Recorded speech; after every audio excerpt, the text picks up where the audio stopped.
ತಬ್ಲೀಘಿ ಸಂಕಷ್ಟದ ನಡುವೆ ದಿಲ್ಲಿಯ ದಿಟ್ಟ ಹೋರಾಟ.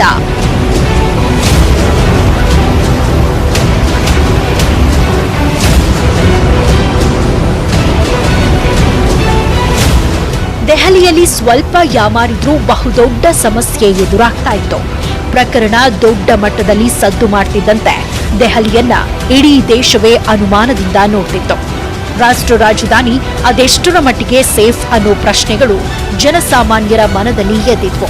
ಆದ್ರೆ ಇದೀಗ ಆ ಎಲ್ಲಾ ಅನುಮಾನಕ್ಕೆ ದೆಹಲಿ ಕೊಟ್ಟಿದೆ ಉತ್ತರ.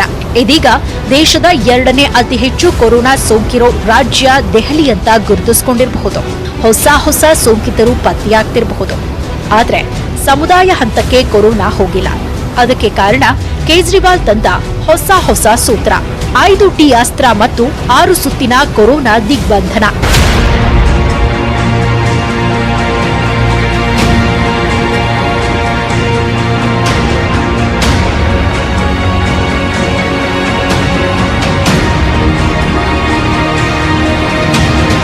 ದೆಹಲಿ ಪುಟ್ಟದಾಗಿ ಕಂಡ್ರೂ ಅಲ್ಲಿನ ಜನಸಂಖ್ಯೆ ಮಾತ್ರ ದೊಡ್ಡದೆ.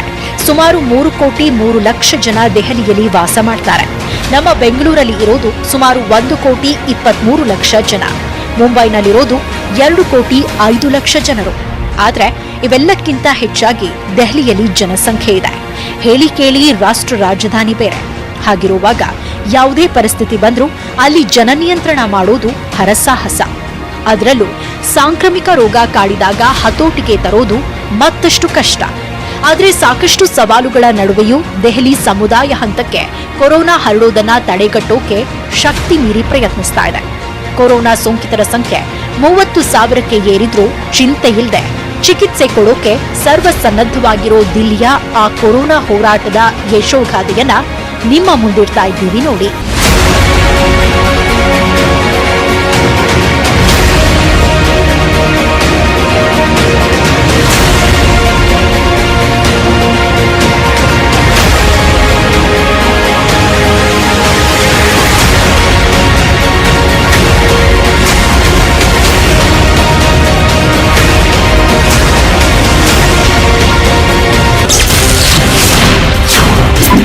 ಮಾರ್ಚ್ 2 ಮೊದಲ ಕೊರೋನಾ ಕೇಸ್ ಪತ್ತೆ. ಮಾರ್ಚ್ 4 ದಿಲ್ಲಿ ಸ್ಕೂಲ್ಗಳಿಗೆ ರಜೆ ಘೋಷಣೆ. ದೆಹಲಿಯಲ್ಲಿ ಮೊದಲ ಕೊರೋನಾ ಕೇಸ್ ಪತ್ತೆಯಾಗಿದ್ದು ಮಾರ್ಚ್ 2ರಂದು. ಆದರೆ ಭಾರತದಲ್ಲಿ ಅದಕ್ಕೂ ಮೊದಲೇ ಕೊರೋನಾ ಕೇಸ್ ಪತ್ತೆಯಾಗಿತ್ತು. ಜನವರಿ 30ಕ್ಕೆ ಕೇರಳದಲ್ಲಿ ಮೊಟ್ಟ ಮೊದಲ ಕೊರೋನಾ ಕೇಸ್ ಪತ್ತೆಯಾಗಿದ್ರೆ ನಂತರ ಫೆಬ್ರವರಿ 2 ಹಾಗೂ 3ರಂದು ಇದೇ ಕೇರಳದಲ್ಲಿ 2 ಹಾಗೂ 3ನೇ ಕೇಸ್ ಪತ್ತೆಯಾಗಿತ್ತು. ಈ 3 ಕೊರೋನಾ ಸೋಂಕಿತರು ಚೀನಾದ ವುಹಾನ್ ಸಿಟಿಯಿಂದ ಬಂದವರೇ ಆಗಿದ್ರು. 4ನೇ ಕೇಸ್ ಪತ್ತೆಯಾಗಿದ್ದೇ ದೆಹಲಿಯಲ್ಲಿ. ಮಾರ್ಚ್ 2ರಂದು ಇಟಲಿಗೆ ಹೋಗಿ ಬಂದಿದ್ದ ದೆಹಲಿ ಮೂಲದ ವ್ಯಕ್ತಿಯಲ್ಲಿ ಕೊರೋನಾ ಸೋಂಕಿರುವುದು ಪತ್ತೆಯಾಗಿತ್ತು. ತಕ್ಷಣವೇ ಅಲರ್ಟ್ ಆದ ದೆಹಲಿ ಸರ್ಕಾರ ಮಾರ್ಚ್ 3ರಂದು ದಕ್ಷಿಣ ದೆಹಲಿಯ ಹೋಟೆಲ್ ಒಂದರಲ್ಲಿದ್ದ ಇಟಲಿಯ 21 ಪ್ರವಾಸಿಗರು ಮತ್ತು ಆ ಹೋಟೆಲ್ನಲ್ಲಿದ್ದ 3 ಮಂದಿ ಭಾರತೀಯರನ್ನ ಐಟಿಬಿಪಿ ಕ್ಯಾಂಪ್ಗೆ ಸ್ಥಳಾಂತರ ಮಾಡಿ ಕೊರೋನಾ ಪತ್ತೆ ಪರೀಕ್ಷೆ ನಡೆಸಿತ್ತು. ಅಷ್ಟೇ ಅಲ್ಲ, ಮಾರ್ಚ್ 4ರಂದು ದೆಹಲಿಯ ಪ್ರೈಮರಿ ಶಾಲೆಗಳಿಗೆ ರಜೆ ಘೋಷಿಸಿಯೇ ಬಿಟ್ಟಿತು.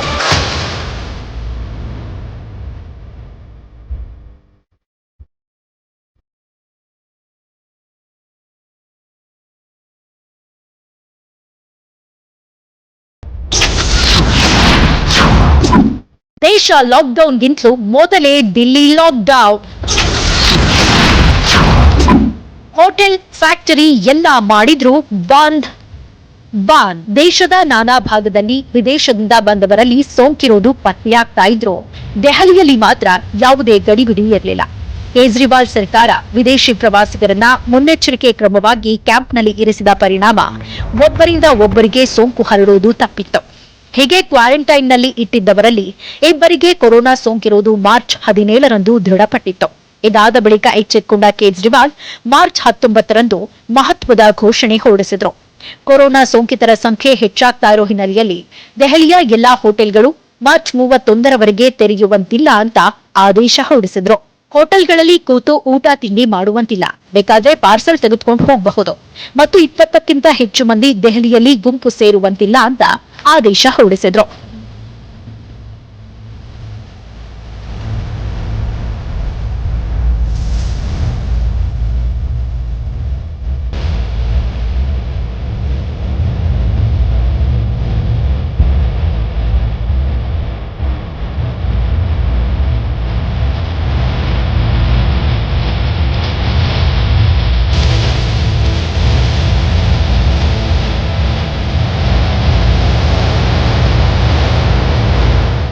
ಎಲ್ಲಾ ಅಂಗಡಿ ಮುಂಗಟ್ಟುಗಳು, ಇಂಡಸ್ಟ್ರಿಗಳು ಸೇರಿದಂತೆ ಎಲ್ಲಾ ಕಚೇರಿ, ಫ್ಯಾಕ್ಟರಿ, ಕಂಪನಿಗಳು ಮಾರ್ಚ್ 31ರವರೆಗೆ ತೆರೆಯುವಂತಿಲ್ಲ ಅಂತ ದೆಹಲಿ ಸರ್ಕಾರ ಆದೇಶ ನೀಡಿತ್ತು. ಆ ಮಟ್ಟಿಗೆ ಕೇಜ್ರಿವಾಲ್ ಸರ್ಕಾರ ಇಡೀ ದೇಶವೇ ಲಾಕ್ಡೌನ್ ಆಗೋಕು ಮುಂಚೆ ತನ್ನ ರಾಜ್ಯದಲ್ಲಿ ಲಾಕ್ಡೌನ್ ಘೋಷಣೆ ಮಾಡಿತ್ತು. ನಂತರ ದೇಶದಲ್ಲಿ ಕೊರೋನಾ ಸೋಂಕಿತರು ಹೆಚ್ಚಾಗ್ತಾ ಇರೋ ಹಿನ್ನೆಲೆಯಲ್ಲಿ ಪ್ರಧಾನಿ ಮೋದಿ ಮಾರ್ಚ್ 25ರಿಂದ ಇಡೀ ದೇಶವೇ ಲಾಕ್ಡೌನ್ ಅಂತ ಘೋಷಣೆ ಮಾಡಿದ್ರು. ಆದ್ರೆ ಅದಕ್ಕೂ ಮೊದಲೇ ದಿಲ್ಲಿ ಬಂದ್ ಆಗಿತ್ತು. ಆದ್ರೆ ಹೀಗೆ ಕಟ್ಟುನಿಟ್ಟಿನ ಕ್ರಮ ಕೈಗೊಂಡು ಕೊರೋನಾವನ್ನ ಸಂಪೂರ್ಣ ನಿಯಂತ್ರಿಸುವಲ್ಲಿ ಆಲ್ಮೋಸ್ಟ್ ಯಶಸ್ವಿಯಾಗಿದ್ದ ದೆಹಲಿಗೆ ಅಸಲಿ ಸಂಕಷ್ಟ ಎದುರಾಗಿದ್ದೇ ನಿಜಾಮುದ್ದೀನ್ನ ನಂಜಿನ ನಂತರ.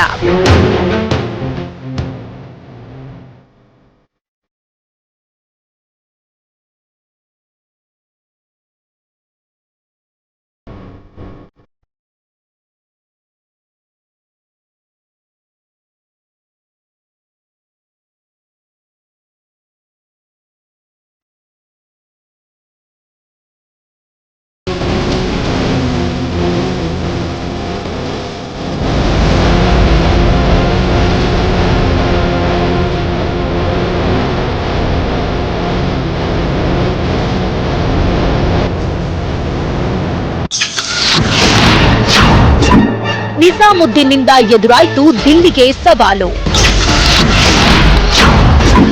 ಸೋಂಕು ಪೀಡಿತರಲ್ಲಿ 68% ಮಂದಿಗೆ ತಬ್ಲಿಘಿ ನಂಟು. ಹೌದು, ನಿಜಾಮುದ್ದೀನ್ನಲ್ಲಿದ್ದ ಮರ್ಕಜ್ ಮಸೀದಿಯಲ್ಲಿ ಉಳಿದಿದ್ದ ಜನರನ್ನ ಯಾವಾಗ ತೆರವು ಮಾಡೋಕೆ ಶುರು ಮಾಡಲಾಯಿತೋ ಆ ಬಳಿಕ ದಿಲ್ಲಿಯಲ್ಲಿ ಇದ್ದಕ್ಕಿದ್ದಂತೆ ಸೋಂಕಿತರ ಸಂಖ್ಯೆ ಏರ್ತಾ ಹೋಗಿತ್ತು. ಮಾರ್ಚ್ 31ರಂದು ದೆಹಲಿಯಲ್ಲಿರೋ ಕೊರೋನಾ ಸೋಂಕಿತರ ಸಂಖ್ಯೆ 23ಕ್ಕೆ ಏರಿಕೆಯಾಯಿತು. ಮರ್ಕಜ್ ಮಸೀದಿಯಲ್ಲಿದ್ದ ಸುಮಾರು 1300 ತಬ್ಲಿಘಿಗಳನ್ನ ತಕ್ಷಣವೇ ಕ್ವಾರಂಟೈನ್ ಶಿಬಿರಕ್ಕೆ ಹಾಕಿದ್ದ ದೆಹಲಿ ಇಡೀ ನಿಜಾಮುದ್ದೀನ್ ಏರಿಯಾವನ್ನೇ ಸೀಲ್ ಡೌನ್ ಮಾಡಿಬಿಡ್ತು. ದಿಲ್ಲಿಯ ಕೊರೋನಾ ಸೋಂಕು ಪೀಡಿತರಲ್ಲಿ 68% ಮಂದಿಗೆ ತಬ್ಲಿಘಿ ಕಾರ್ಯಕ್ರಮದ ನಂಟಿರೋದು ದೃಢಪಟ್ಟಿದೆ ಅಂತ ಕೇಂದ್ರ ಸರ್ಕಾರವೇ ಹೇಳಿದೆ.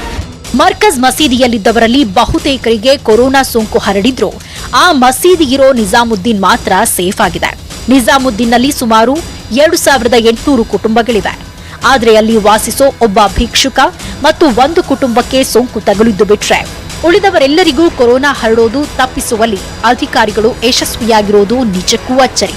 ಯಾಕಂದ್ರೆ ನಿಜಾಮುದ್ದೀನ್ ಅಂದ್ರೆ ಅದು ಇಕ್ಕಟ್ಟಾದ ಜಾಗ, ಹತ್ತಿರ ಮನೆಗಳು, ಇಕ್ಕಟ್ಟಾದ ಬೀದಿ, ಸದಾ ಗಜಿಬಿಜಿಯಾಗಿದ್ದ ಏರಿಯಾ. ನಡೆದುಕೊಂಡು ಹೋಗುವಾಗ ಸಾಮಾಜಿಕ ಅಂತರ ಕಾಯ್ದುಕೊಳ್ಳೋದು ಅಲ್ಲಿ ಅಸಾಧ್ಯದ ಕೆಲಸ. ಅಂತಹ ಏರಿಯಾದಲ್ಲಿ ಕೊರೋನಾ ಸೋಂಕಿತರು ಒಂದೇ ಕಡೆ ಹೆಜ್ಜೇನಿನಂತೆ ಇದ್ರೂ ಆ ಏರಿಯಾವನ್ನ ಕೊರೋನಾ ಮುಕ್ತ ಮಾಡುವಲ್ಲಿ ದೆಹಲಿ ಸರ್ಕಾರ ಬಹುತೇಕ ಯಶಸ್ವಿಯಾಗಿದೆ.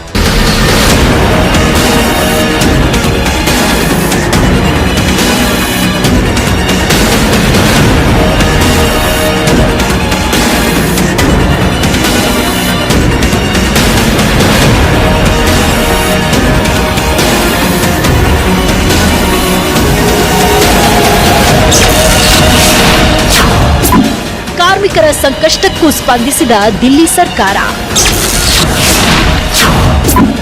ರೇಷನ್ ಕಾರ್ಡ್ ಇಲ್ಲದವರಿಗೂ ಸಿಕ್ತು ಅಕ್ಕಿ, ಧಾನ್ಯ. ದೆಹಲಿಗೆ ಕೊರೋನಾ ವಿರುದ್ಧ ಹೋರಾಡೋದು ಸುಲಭದ ಟಾಸ್ಕ್ ಆಗಿರಲಿಲ್ಲ. ಅದರಲ್ಲೂ ಲಾಕ್ಡೌನ್ ನಂತರದ ದೆಹಲಿ ಬದುಕು ಮತ್ತಷ್ಟು ಸವಾಲಿನದ್ದಾಗಿತ್ತು. ಯಾಕಂದ್ರೆ ರಾಷ್ಟ್ರ ರಾಜಧಾನಿ ದೆಹಲಿಯಲ್ಲಿ ಬೇರೆ ಬೇರೆ ರಾಜ್ಯದ ಲಕ್ಷಾಂತರ ದಿನಗೂಲಿ ನೌಕರರು ಕೆಲಸ ಮಾಡುತ್ತಿದ್ದಾರೆ. ಅಷ್ಟೇ ಅಲ್ಲ, ದೆಹಲಿಯಲ್ಲಿ ಸುಮಾರು 10,70,000 ಜನ ಬಡತನ ರೇಖೆಗಿಂತ ಕೆಳಗಿರೋ ಜನರಿದ್ದಾರೆ. ದೆಹಲಿಯಲ್ಲಿ 6,343 ಸ್ಲಂಗಳಿದ್ದು ಅಲ್ಲೇ ಸುಮಾರು 10 ಲಕ್ಷ ಜನ ವಾಸಿಸ್ತಾ ಇದ್ದಾರೆ ಅನ್ನೋ ಲೆಕ್ಕಗಳು ಸಿಗ್ತವೆ. ಇಂತಹ ಸ್ಥಿತಿಯಲ್ಲಿ ದಿನನಿತ್ಯ ಕೂಲಿಯಿಂದಲೇ ಬದುಕೋರೇ ಹೆಚ್ಚಾಗಿದ್ದ ದೆಹಲಿಗೆ ಲಾಕ್ಡೌನ್ ಸಂಭಾಳಿಸೋದು ಬಹುದೊಡ್ಡ ಸವಾಲಾಗಿತ್ತು. ಆದರೆ ಹಸಿವಿನಿಂದ ಕಂಗೆಟ್ಟಿರೋ ಜನರ ನೆರವಿಗೆ ವಿವಿಧ ಸಂಘ ಸಂಸ್ಥೆಗಳು ನೆರವಾದವು. ಸ್ವತಃ ಕೇಜ್ರಿವಾಲ್ ಏಪ್ರಿಲ್ 4ರಂದು ರೇಷನ್ ಕಾರ್ಡ್ ಇಲ್ಲದವರಿಗೂ ಫ್ರೀಯಾಗಿ ಆಹಾರ ಧಾನ್ಯ ಕೊಡೋ ಯೋಜನೆ ಘೋಷಿಸಿದ್ರು.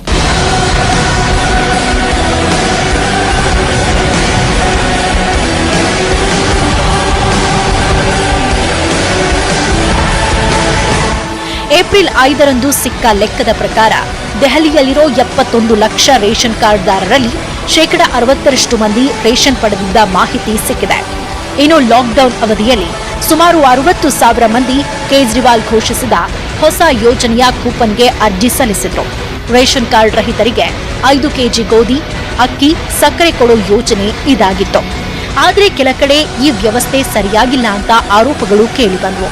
ತಕ್ಷಣವೇ ಕಾರ್ಯಪ್ರವೃತ್ತರಾದ ಕೇಜ್ರಿವಾಲ್ ಎಲ್ಲಾ ಪಕ್ಷದ ಶಾಸಕರು ಆಯಾಯ ಕ್ಷೇತ್ರದ ಜನರಿಗೆ ಈ ವ್ಯವಸ್ಥೆ ತಲುಪುವಂತೆ ಮಾಡಿ ಅಂತ ಮನವಿ ಮಾಡಿದ್ರು. ಹೀಗೆ ಒಂದ್ ಕಡೆ ಲಾಕ್ಡೌನ್, ಮತ್ತೊಂದ್ ಕಡೆ ಕೊರೋನಾ ನಿಯಂತ್ರಣಕ್ಕೆ ದೆಹಲಿ ಟೊಂಕ ಕಟ್ಟಿ ಹೋರಾಡ್ತಾ ಬಂತು. ಆದ್ರೆ ಮೊದಲ ಘೋಷಿತ ಲಾಕ್ಡೌನ್ನ ಕೊನೆ ವಾರದಲ್ಲಿದ್ರು ದೆಹಲಿಯಲ್ಲಿ ಹೊಸ ಸೋಂಕಿತರ ಸಂಖ್ಯೆ ಮಾತ್ರ ಕಡಿಮೆಯಾಗಲಿಲ್ಲ. ಸ್ವತಃ ದಿಲ್ಲಿಯ ಸಂಚಾರ ವಿಭಾಗದ ಅಸಿಸ್ಟೆಂಟ್ ಪೊಲೀಸ್ ಅಧಿಕಾರಿಗೂ ಸೋಂಕು ಹರಡಿತ್ತು. ಹೀಗಾಗಿ ಮೊದಲ ಲಾಕ್ಡೌನ್ನ ಕೊನೆ ವಾರದಲ್ಲಿ ಕೇಜ್ರಿವಾಲ್ ದೆಹಲಿಯಲ್ಲಿ 5T ಸೂತ್ರ ಅನುಷ್ಠಾನಕ್ಕೆ ಮುಂದಾದರು. ಅಷ್ಟಕ್ಕೂ ಕೇಜ್ರಿವಾಲ್ ಬಳಸಿದ ಆ 5T ಸೂತ್ರ ಏನು? ವರ್ಕೌಟ್ ಆಯ್ತಾ ಆ ಪ್ಲಾನ್? ಕೊರೋನಾ ನಿಯಂತ್ರಣದಲ್ಲಿ ದಿಲ್ಲಿ ಬಳಸಿರೋ ಆ 5T ಅಸ್ತ್ರದ ಸಂಪೂರ್ಣ ಮಾಹಿತಿಯನ್ನು ನಿಮ್ಮ ಮುಂದೆ ಇಡ್ತಾ ಇದ್ದೀವಿ ನೋಡಿ.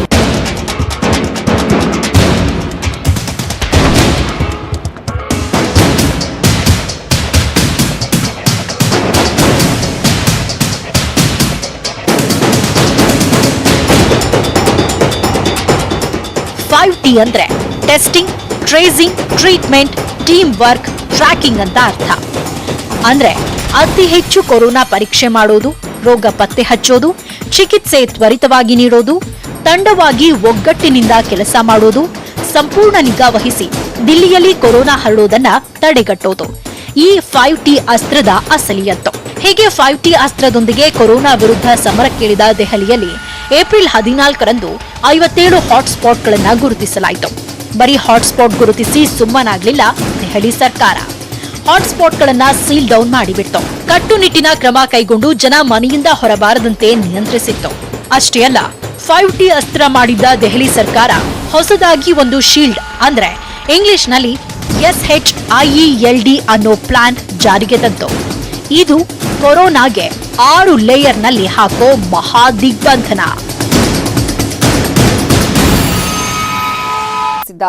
ಅಷ್ಟಕ್ಕೂ ಏನಿದು operation shield?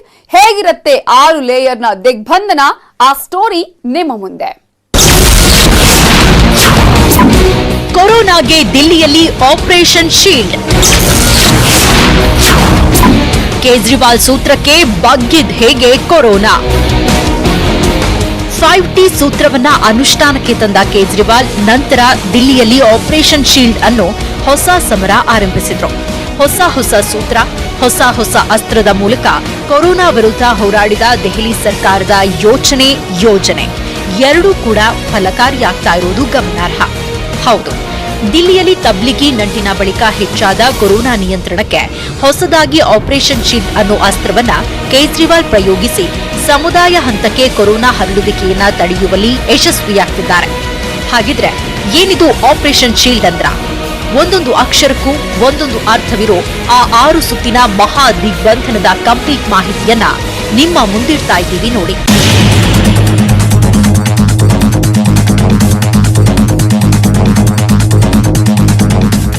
Operation sealed. ಇಂಗ್ಲಿಷ್ನ shield ಅನ್ನೋ ಪದದಲ್ಲಿ ಒಟ್ಟಾರೆ 6 ಅಕ್ಷರಗಳು ಬರತ್ವೆ. ಆ ಒಂದೊಂದು ಅಕ್ಷರಕ್ಕೂ ಒಂದೊಂದು ಅರ್ಥವನ್ನ ಕಲ್ಪಿಸಿ 6 ಸುತ್ತಿನ ಕೊರೋನಾ ದಿಗ್ಬಂಧನ ಹಾಕಿದೆ ದಿಲ್ಲಿ ಸರ್ಕಾರ. ಆಪರೇಷನ್ ಶೀಲ್ಡ್ ನಲ್ಲಿ ಎಸ್ ಅಂದ್ರೆ ಸೀಲಿಂಗ್, ಅಂದ್ರೆ ಸೋಂಕಿತ ವ್ಯಕ್ತಿ ಇದ್ದ ಇಡೀ ಪ್ರದೇಶವನ್ನ ಸೀಲ್ ಮಾಡುವುದು ಮತ್ತು ಸೋಂಕಿತ ಪ್ರದೇಶವನ್ನ ಮ್ಯಾಪಿಂಗ್ ಮಾಡುವುದು. ಇನ್ನು ಹೆಚ್ ಅಂದ್ರೆ ಹೋಮ್ ಕ್ವಾರಂಟೈನ್. ಸೀಲ್ ಮಾಡಿರುವ ಏರಿಯಾದಲ್ಲಿರುವ ಎಲ್ಲಾ ಜನರು ಮನೆಯಲ್ಲೇ ಇರುವುದು ಕಡ್ಡಾಯ, ಅಂದ್ರೆ ಎಲ್ಲರನ್ನೂ ಹೋಮ್ ಕ್ವಾರಂಟೈನ್ ನಲ್ಲಿ ಕಡ್ಡಾಯವಾಗಿ ಇರಿಸುವುದು. ಐಸೋಲೇಷನ್. ಸೋಂಕಿತ ವ್ಯಕ್ತಿ ಮೊದಲ ಮತ್ತು 2ನೇ ಹಂತದ ಸಂಪರ್ಕಿತರನ್ನ ಗುರುತಿಸುವುದು ಮತ್ತು ಅವರನ್ನ ಐಸೋಲೇಷನ್ ಮಾಡುವುದು. Essential supply. ಇದರರ್ಥ ಅಗತ್ಯ ವಸ್ತುಗಳನ್ನ ಸೀಲ್ಡ್ ಆಗಿರುವ ಪ್ರದೇಶದ ಹೋಮ್ ಕ್ವಾರಂಟೈನ್ನಲ್ಲಿರುವ ಜನರಿಗೆ ಸರ್ಕಾರವೇ ಪೂರೈಕೆ ಮಾಡುವುದು. ಎಸ್ ಅಂದ್ರೆ ಲೋಕಲ್ ಸ್ಯಾನಿಟೈಸೇಷನ್, ಅಂದ್ರೆ ಇಡೀ ಪ್ರದೇಶವನ್ನ ಪ್ರತಿ ಮನೆಯನ್ನ ಸ್ಯಾನಿಟೈಸೇಷನ್ ಮಾಡುವುದು, ಅಂದ್ರೆ ವೈರಸ್ ವಿನಾಶ ಔಷಧಿ ಸಿಂಪಡಿಸುವುದು.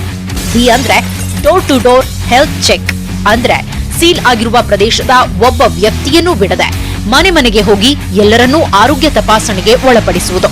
ರೋಗ ಲಕ್ಷಣ ಕಂಡು ಬಂದವರನ್ನ ಐಸೋಲೇಷನ್ ಮಾಡುವುದು.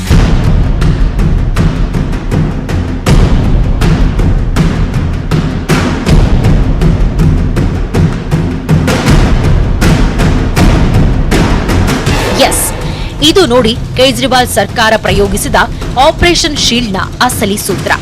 ಕೊರೋನಾ ಸೋಂಕಿತ ಪತ್ತೆಯಾದ ಏರಿಯಾಗೆ ಹೀಗೆ 6 ಸುತ್ತಿನ ದಿಗ್ಬಂಧನ ಹಾಕುವ ಮೂಲಕ ಕೊರೋನಾ ಹರಡದಂತೆ ದೆಹಲಿ ಶ್ರಮ ಪಡ್ತಾ ಇದೆ. ಆಲ್ರೆಡಿ ಈ ತಂತ್ರ ಯಶಸ್ವಿಯೂ ಆಗಿದೆ ಕೆಲವೆಡೆ. ಹೌದು, ಕೊರೋನಾ ಹಾಟ್ಸ್ಪಾಟ್ ಆಗಿದ್ದ ದಿಲ್ಶಾದ್ ಗಾರ್ಡನ್ನಲ್ಲಿ ಆಪರೇಷನ್ ಶೀಲ್ಡ್ ಮಾಡಲಾಗಿತ್ತು. ಹೀಗೆ ಆಪರೇಷನ್ ಶೀಲ್ಡ್ ಮಾಡಿದ ಬಳಿಕ ಅಲ್ಲಿ ಒಂದೇ ಒಂದು ಕೊರೋನಾ ಸೋಂಕು ಪತ್ತೆಯಾಗಿಲ್ಲ.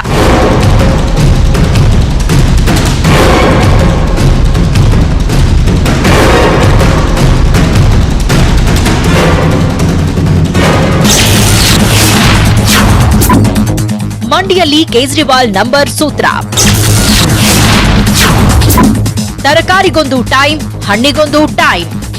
ಕೊರೋನಾ ವಿರುದ್ಧ ಹೋರಾಟ ನಡೆಸ್ತಾ ಇರೋ ಎಲ್ಲಾ ರಾಜ್ಯಕ್ಕೆ ಹೋಲಿಸಿದ್ರೆ ದಿಲ್ಲಿಯಲ್ಲಿ ಬಹಳ ವಿಶೇಷ ಎದ್ದು ಕಾಣುತ್ತೆ. ಹೌದು, ನಾವು ನೀವು ಕೊರೋನಾ ಭಯದ ನಡುವೆಯೂ ಮಾರುಕಟ್ಟೆಯಲ್ಲಿ ಜನ ಮುಗಿ ಬೀಳೋದನ್ನ ನಿತ್ಯ ನೋಡ್ತಾ ಇರ್ತೀವಿ. ಆದ್ರೆ ದಿಲ್ಲಿಯಲ್ಲಿ ಹಾಗಲ್ಲ. ಅಲ್ಲಿನ ರೂಲ್ಸೇ ಒಂಥರ ವಿಶೇಷವಾಗಿದೆ. ದೆಹಲಿಯಲ್ಲಿ ಆಜಾದ್ಪುರ್ ಮಂಡಿ ತರಕಾರಿ ಹಾಗೂ ಹಣ್ಣು ಮಾರಾಟಕ್ಕೆ ಫೇಮಸ್. ಸುಮಾರು 80 ಎಕರೆ ಪ್ರದೇಶದಲ್ಲಿ 22 ಸ್ಟಾಲ್ಗಳಿದೆ. ದಿನಾ ಗಿಜುಗುಡ್ತಾ ಇದ್ದ ಈ ಮಂಡಿಯಲ್ಲಿ ಈಗ ಬೆಳಗ್ಗೆ 6ರಿಂದ 11ರವರೆಗೆ ತರಕಾರಿ ಮಾರಾಟಕ್ಕೆ ಅವಕಾಶ ನೀಡಲಾಗಿದೆ. ಮಧ್ಯಾಹ್ನ 2ರಿಂದ 6 ಗಂಟೆ ತನಕ ಹಣ್ಣು ಮಾರಾಟದ ಸಮಯ ನಿಗದಿಯಾಗಿದೆ. ಸೋಷಿಯಲ್ ಡಿಸ್ಟೆನ್ಸ್ ಕಡ್ಡಾಯವಾಗಿದ್ದು ಡ್ರೋನ್ ಕಣ್ಗಾವಲಿನಲ್ಲಿರುತ್ತೆ. ಪೊಲೀಸರು ಸಾಮಾಜಿಕ ಅಂತರ ತಪ್ಪಿ ಹೆಜ್ಜೆ ಇಟ್ಟವರಿಗೆ ಲಾಠಿ ರುಚಿ ತೋರಿಸುತ್ತಾರೆ.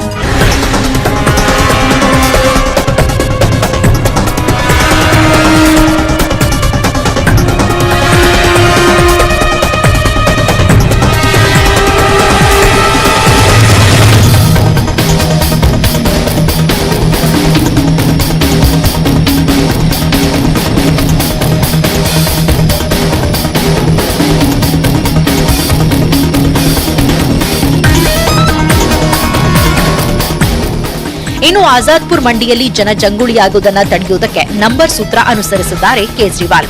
ನಿಮಗೆ ನೆನಪಿರಬಹುದು, ಈ ಹಿಂದೆ ಕೇಜ್ರಿವಾಲ್ ದೆಹಲಿಯಲ್ಲಿ ವಾಯು ಮಾಲಿನ್ಯ ತಗ್ಗಿಸೋಕೆ ಸಮ ಬೆಸ ಸಂಖ್ಯೆ ರೂಲ್ಸ್ ತಂದಿದ್ರು.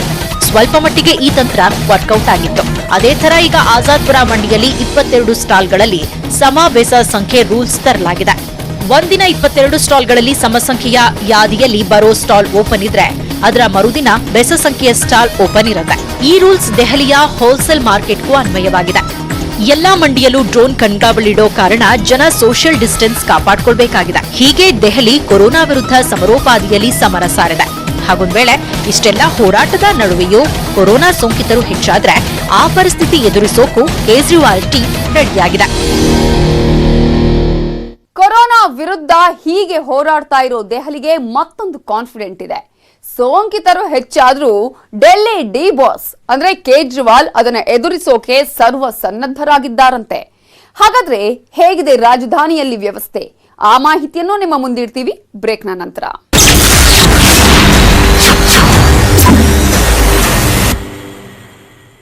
ದೆಹಲಿಗೆ 2ನೇ ಸ್ಥಾನವಿದೆ. ಹೀಗಾಗಿ ಕೊರೋನಾ ಕಂಟ್ರೋಲ್ಗೆ ದೆಹಲಿ ಸರ್ಕಾರ ಸಾಕಷ್ಟು ಹೊಸ ಕ್ರಮಗಳನ್ನ ಕೈಗೊಳ್ತಿದೆ. ಹಾಗೊಂದು ವೇಳೆ ಸೋಂಕಿತರ ಪ್ರಮಾಣ ಹೆಚ್ಚಾದ್ರೆ ಆ ಸಂದರ್ಭವನ್ನು ಎದುರಿಸೋಕೆ ಹೇಗೆ ಸಜ್ಜಾಗಿದೆ ರಾಜಧಾನಿ? ಆ ರಿಪೋರ್ಟ್ ನಿಮ್ಮ ಮುಂದೆ. हमने निर्णय लिया है अपने दिल्ली वासियों की जिंदगी का ख्याल रखते हुए, सबकी सेहत का ख्याल रखते हुए कि फिलहाल लॉकडाउन की शर्तों में कोई ढिलाई नहीं दी जाएगी. ಎಸ್, ಕೇಳಿದ್ರಲ್ಲ, ಇನ್ನೊಂದು ವಾರದ ತನಕ ದಿಲ್ಲಿಯಲ್ಲಿ ಯಾವುದೇ ವಿನಾಯಿತಿ ಇಲ್ಲ ಅಂತ ಕಟ್ಟುನಿಟ್ಟಾಗಿ ಕೇಜ್ರಿವಾಲ್ ಘೋಷಿಸಿದ್ದಾರೆ. ಅಷ್ಟೇ ಅಲ್ಲ, ಒಂದ್ ವೇಳೆ ಕೊರೋನಾ ಹರಡೋದನ್ನ ನಿಯಂತ್ರಿಸೋಕೆ ಸಾಧ್ಯವಾಗದೇ ಇದ್ರೂ ಇಂತಹ ಪರಿಸ್ಥಿತಿಯನ್ನ ಎದುರಿಸೋಕು ಸಜ್ಜಾಗಿದೆ ದೆಹಲಿ ಸರ್ಕಾರ. ಹೌದು, ಸೋಂಕಿತರ ಸಂಖ್ಯೆ 30,000ವಾದ್ರೂ ಅಷ್ಟೂ ಮಂದಿಗೆ ಯಾವುದೇ ಚಿಂತೆ ಇಲ್ಲದೆ ಟ್ರೀಟ್ಮೆಂಟ್ ಕೊಡೋದಕ್ಕೆ ಅನುಕೂಲವಾಗುವಂತೆ ವ್ಯವಸ್ಥೆಯನ್ನ ಈಗಾಗಲೇ ಮಾಡಲಾಗಿದೆ. ಇದರಲ್ಲಿ 8,000 ಆಸ್ಪತ್ರೆ ಬೆಡ್ಗಳು, 12,000 ಹೋಟೆಲ್ ರೂಮ್ಗಳು ಮತ್ತು 10,000 ರೂಮ್ಗಳನ್ನ ಬ್ಯಾಂಕ್ವೆಟ್ ಹಾಲ್ ಮತ್ತು ಗೆಸ್ಟ್ ಹೌಸ್ನಲ್ಲಿ ಚಿಕಿತ್ಸೆಗಾಗಿ ರೆಡಿಯಾಗಿರಿಸಲಾಗಿದೆ. ಇನ್ನು ದೆಹಲಿಯಲ್ಲಿ ಕೇಜ್ರಿವಾಲ್ ಸರ್ಕಾರದ ಕೊರೋನಾ ವಿರುದ್ಧದ ಹೋರಾಟಕ್ಕೆ ಪಕ್ಷಾತೀತವಾಗಿ ಬೆಂಬಲ ವ್ಯಕ್ತವಾಗಿದೆ. ದೆಹಲಿಯ ಆರ್ಎಸ್ಎಸ್ ಸೇವಾ ಭಾರತಿ ಬಡವರಿಗೆ ಊಟ ಮತ್ತು ಅಗತ್ಯ ವಸ್ತುಗಳನ್ನು ಪೂರೈಸುತ್ತಿದೆ. ರಾಷ್ಟ್ರ ರಾಜಧಾನಿಯಲ್ಲಿ ಆರ್ಎಸ್ಎಸ್ 179 ಕಡೆ ಊಟ ತಯಾರಿಸ್ತಾ ಇದ್ದು 910 ಕಡೆ ಮಾರ್ಚ್ 22ರಿಂದ ಹಸಿದವರಿಗೆ ಅನ್ನ ಹಾಕೋ ಕೆಲಸ ಮಾಡ್ತಿದೆ. ಸದ್ಯಕ್ಕೆ ಕಟ್ಟುನಿಟ್ಟಿನ ಕ್ರಮ, ಕೇಜ್ರಿವಾಲ್ ಸರ್ಕಾರದ 5T ಅಸ್ತ್ರ ಮತ್ತು ಆಪರೇಷನ್ ಶೀಲ್ಡ್ನ ಯಶಸ್ಸಿನಿಂದ ದೆಹಲಿಯ 2 ಹಾಟ್ಸ್ಪಾಟ್ಗಳಲ್ಲಿ ಕಳೆದ 15 ದಿನಗಳಿಂದ ಒಂದೇ ಒಂದು ಕೊರೋನಾ ಸೋಂಕಿತರು ಪತ್ತೆಯಾಗಿಲ್ಲ. ಡೇ ಬಾಸ್ ಅಂದ್ರೆ ಡೆಲ್ಲಿ ಸಿಎಂ ಕೇಜ್ರಿವಾಲ್ ಸಾಕಷ್ಟು ಹೊಸ ಕ್ರಮಗಳನ್ನ ಕೈಗೊಂಡು ಕೊರೋನಾ ವಿರುದ್ಧ ಸಮರಕ್ಕಿಳಿದಿದ್ದಾರೆ. ಆದರೆ ಸ್ವತಃ ಜನರೂ ಸರ್ಕಾರದ ಹೋರಾಟಕ್ಕೆ ಸಾಥ್ ಕೊಡದೇ ಇದ್ರೆ ಏನೇ ಕ್ರಮ ಕೈಗೊಂಡ್ರೂ ನೀರಲ್ಲಿ ಹೋಮ ಮಾಡಿದಂತೆ ಅನ್ನೋದು ಮಾತ್ರ ಸತ್ಯ ಅಂತ ಹೇಳ್ತಾ ಈ ಹೊತ್ತಿನ ವಿಶೇಷವನ್ನ ಮುಗಿಸ್ತಾ ಇದ್ದೀವಿ. ನೋಡ್ತಾ ಇರಿ ನ್ಯೂಸ್ 18 ಕನ್ನಡ, ಜಾಲ ನಮ್ಮದು.